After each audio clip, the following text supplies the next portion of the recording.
ఉదయం దేవుని వాగ్దానం. నీకు వాగ్దానం ఇచ్చిన దేవుడు నమ్మదగినవాడు, నిన్ను విడువడు, ఎడబాయడు.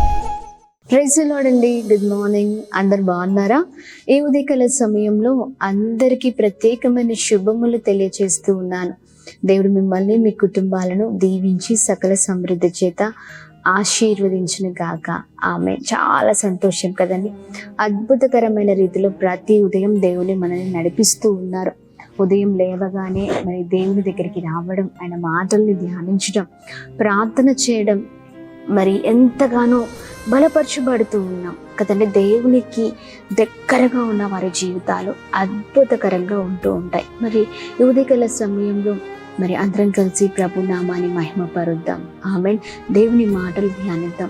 చాలాసార్లు మరి ప్రార్థన చేసుకోవాలని ఉంటుంది, ప్రార్థన చేసుకోవాలని అనుకుంటూ ఉంటారు, బైబిల్ చదువుకోవాలని అనుకుంటూ ఉంటారు, దేవునికి దగ్గరగా ఉండాలని అనుకుంటూ ఉంటారు. కానీ తెలియకుండానే దూరం అయిపోతూ ఉంటాం కదా. ప్రతి ఒక్కరి జీవితాల్లో ఇది చాలాసార్లు జరిగి ఉంటుంది కదండి. కానీ ప్రతి దానిపైన మనం విజయం పొందుకోవాలి అంటే ప్రతిదాన్ని మనం గ్రహించాలి. ఎక్కువగా ప్రార్థనలో మనము దేవుని అడగాలి. ఆమేన్. దేవునికి సహాయం చేయండి. నన్ను సహాయం మనం కోరినప్పుడు దేవుడు అద్భుతంగా మన జీవితాలు ఉంచుతారు. మరి ఉదయకాల సమయంలో ఇంకా ఆలస్యం చేయకుండా దేవుని మాటల్ని అందరం కలిసి ధ్యానిద్దాము. 34వ కీర్తనలో 9వ వచనం. యెహోవా భక్తులారా, ఆయన యందు భయభక్తులు ఉంచుడి, ఆయన యందు భయభక్తులు ఉంచు వారికి ఏమీ కొదవలేదు. ఆమె దేవుని నామానికి మహిమ కలుగును గాక. అద్భుతకరమైన దేవుని మాటలు కదండి. ఆయన యందు మరి భయము భక్తి ఉంచిన వారికి ఏవి కూడా కొదవ లేకుండా చూసుకునే దేవుడై ఉన్నారు. దేవుని యందు భయము భక్తి ఉందా? చాలాసార్లు దేవుడు మాట్లాడుతున్న దేవుని మాటల్ని నిర్లక్ష్యం చేస్తూ ఉంటాం, దేవునికి దూరంగా బ్రతుకుతూ ఉంటాం కదండి. భయం ఉంటే భక్తి ఉండదు, భక్తి ఉంటే భయం ఉండదు. అలా కాదండి. మనందరి జీవితాల్లో భయము భక్తి, భయముతో కూడిన భక్తి మనం చేయాలి. భయం లేకుండా భక్తి చేస్తే ఏమి లాభం కదా. ఏదో నామకార్థ క్రైస్తవుడిగా బ్రతకాలని ఎంతగానో నువ్వు ప్రయత్నించినా చూడండి, నామకార్థ క్రైస్తవ జీవితం ఎలా ఉంటుందంటే మరి చాలా ప్రతి దాంట్లో కూడా ఏదో అసంతృప్తిని చూస్తూ ఉంటారు, తృప్తి లేని జీవితాలు. భక్తి ఉంటే సరిపోదండి, భక్తి అందరూ చేస్తూ ఉంటారు. నామకార్థ క్రైస్తవ జీవితాలుగా మన జీవితాలు ఉండడానికి వీలు లేదు. నిజమైన క్రైస్తవులుగా, రోషము కలిగిన వారిగా, దేవుని బిడ్డలముగా మరి మనం ముందుకు వెళ్ళాలి, ముందుకు సాగాలి. ఆమేన్. లోకస్తులు ఉన్నట్లుగానే మన జీవితాలు ఉంటే ఏంటి? లోకంలో ఉన్నవారు భక్తి చేస్తారు కానీ భయం లేదు. భక్తి చేసిన దగ్గరే విచ్చలవిడిగా బ్రతుకుతూ ఉంటారు, విచ్చలవిడిగా చేస్తూ ఉంటారు కదా. కానీ క్రైస్తవులం మనకంటూ ఒక ప్రత్యేకత ఉంది. భయముతో కూడిన భక్తి. ప్రతి దాంట్లో నా దేవుడు నన్ను చూస్తున్నాడు, ఈ విషయంలో దేవుడు నన్ను గమనిస్తున్నారు, నేను జాగ్రత్తగా ఉండాలి, పలానా పని దేవుడు చేయొద్దు అన్నారని ఖచ్చితంగా చెప్పినప్పుడు ఆ పని వైపే చూడొద్దు.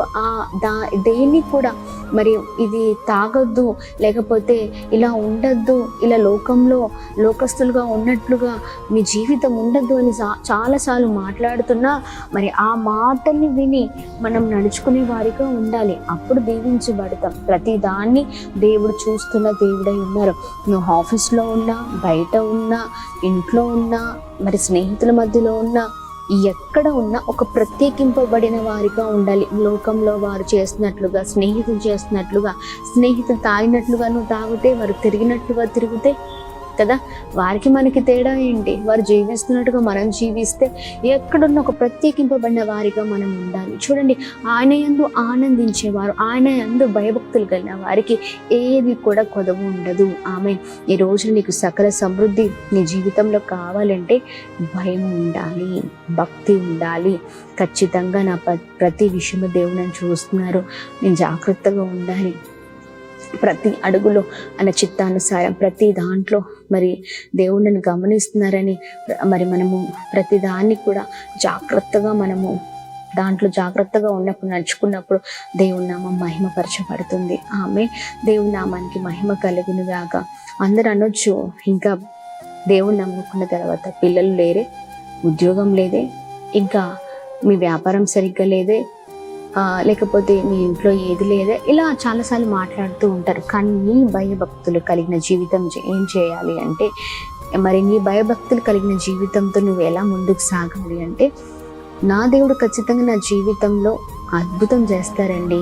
ఈరోజు కాకపోయినా ఖచ్చితంగా ఆయన నాకు మేలు చేసే దేవుడై ఉన్నారు అనే నీ భయము భక్తి ఏం చేయాలంటే ఇంకెక్కువ ప్రార్థించే విధంగా ఉండాలి. అనేకులు మాట్లాడుతున్నప్పుడు నిలబడాలి, విశ్వాసంగా ప్రార్థనతో నిలబడాలి. ఆమెను ఖచ్చితంగా చూస్తున్న దేవుడు నమ్మదగిన దేవుడై ఉన్నారు కాబట్టి ఏది కూడా కొదవు లేకుండా చూసుకుంటారు. ఏ ఉదయకాల సమయంలో అట్టి విశ్వాసంతో ముందుకు సాగుదాం, ప్రార్థిద్దాం. ఉదయకాల సమయంలో అందరం కలిసి భయము భక్తి కలిగిన జీవితం మాకు దయచేయండి అయ్యా, నమ్మకమైన వారికి మేము ఉండాలని ప్రార్థన చేద్దాం. ప్రార్థన. అద్భుతమైన దేవుడవై ఉన్న ఉదయకాల సమయంలో మహోన్నతుడా, మీ శ్రేష్టకరమైన బలమైన మాటల ద్వారా మేము ఎంతగానో బ్లెస్ అవుతున్నాం. మీ బలమైన మాటల ద్వారా మేము నడిపించబడుతున్నాం అయ్యా. మాలో ఇంకను ప్రభా ఇదిగోండి, ఇంకను మమ్మల్ని ఇంకను నడిపించండి. భయము భక్తి కలిగి జీవించే వారిగా ఉంటే కృప చూపించండి. మా మాటల్లో, మా చేతుల్లో, మా పనిలో, మా విశ్వాసంలో, మా ప్రాంతంలో ప్రతి దాంట్లో కూడా భయము భక్తి కలిగి మేము జీవించుదుము కాక అని మేము ప్రార్థిస్తున్నాం. ఏ విషయంలో కూడా ప్రభా ఇదిగోండి ప్రభా మీ మాటని విడిచిపెట్టకుండా ముందుకు సాగే వారికి కృప చూపించండి. మాలో ప్రతి బలహీనత, ప్రతి ఆటంకాల నుంచి దూరపరచండి, గొప్ప వారిగా చేయండి. ఉదయకాల సమయంలో మేమందరం చేస్తున్న పనులలో, ప్రయత్నాల్లో మీ కాపుదల, మీ క్షేమం మాతో ఉండునుగాక అని మేము ప్రార్థిస్తున్నాం. అలాగనే ప్రభా ఉదయకాల సమయంలో birthdays, marriage days, special event celebrate చేసుకున్న వారందరి పట్ల మీ దయ, మీ కృప, మీ కనికరం మెండుగా కుమ్మరిస్తూ బ్లెస్ చేయమని యేసు నామములో అడిగి వేడుకొని పొందుకొని ఉన్నాం మా తండ్రి. Amen, amen, amen. Praise the Lord. May God bless you all. దేవుడు మిమ్మల్ని, మీ కుటుంబాలను దీవించి సకల సమృద్ధి చేత ఆశీర్వదించును గాక. ఆమెన్.